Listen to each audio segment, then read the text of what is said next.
চাহ শ্ৰমিকৰ 101টা সমস্যা আছে। আমি আসলতে চাহ শ্ৰমিকৰ কামহে কৰিব লাগে।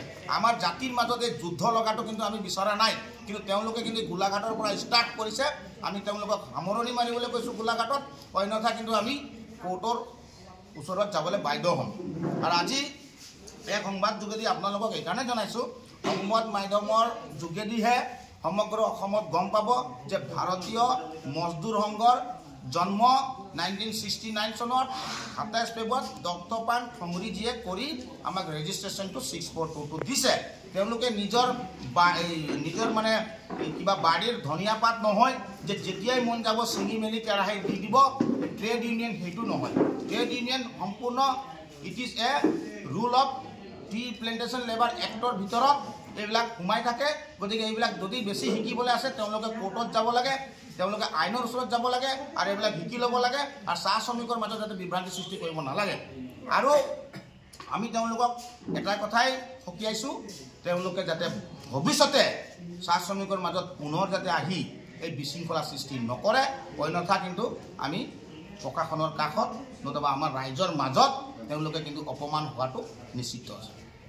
আৰু যিটো এটা ধন্যবাদো আমাৰ অসম চৰকাৰক আমি ধন্যবাদ দিব বিচাৰিছোঁ। একফালৰ পৰা যি যোৱাকালি যিটো আমি চাহ শ্ৰমিকৰ বাবে ভাৰতীয় চাহ মজদুৰ সংঘৰ তৰফৰ পৰা আমি ধন্যবাদ দিছোঁ। ধন্যবাদ মানে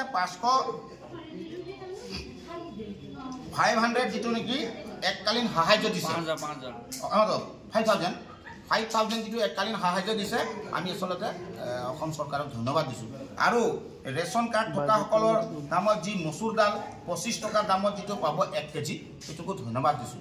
আৰু চেনি 20 টকাত পাব। সকলোখিনি আমি অসম চৰকাৰক ধন্যবাদ দিছোঁ, মাননীয় মুখ্যমন্ত্ৰীক ধন্যবাদ দিছোঁ। কিন্তু এটা কথা নকলেও নহ'ব, মজুৰি বৃদ্ধি 351 টকাটো যিটো দিবলগীয়া আছিলে, সেইটো কিন্তু আমাক যদি মামাই যদি সহায় নকৰে চাহ শ্ৰমিকে কিন্তু এইটো মানে সন্তুষ্ট বুলি নক'ব। মানে আচলতে এইটো চাহ চেনি এইবিলাক দাইল এইটোতো আমি পইচা দিলেও পাই যাম।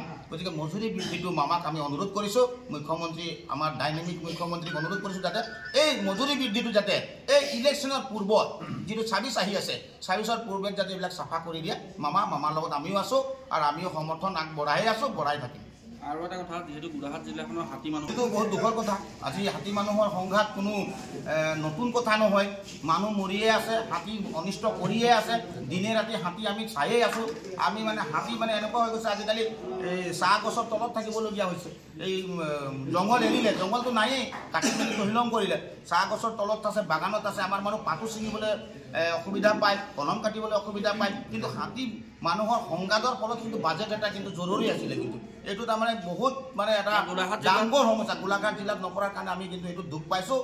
মহোদয়ক অনুৰোধ কৰিছোঁ যাতে এই বিষয়টো গুৰুত্ব সহকাৰে বিবেচনা কৰি যাতে এই বাজেটত নেক্সট হ'লেও অন্তৰ্ভুক্ত কৰি আমাক সহায় কৰিবৰ কাৰণে গোলাঘাট জিলাত আমি অনুৰোধ জনাইছোঁ। গোলাঘাট জিলাৰ তৰফৰ পৰা আমি হাতী মানুহৰ যিটো সংঘাতৰ বাজেট নথকাৰ কাৰণে কিন্তু আমি দুখ পাইছোঁ আৰু অনুৰোধো কৰিছোঁ যাতে এইটো হ'ব লাগে।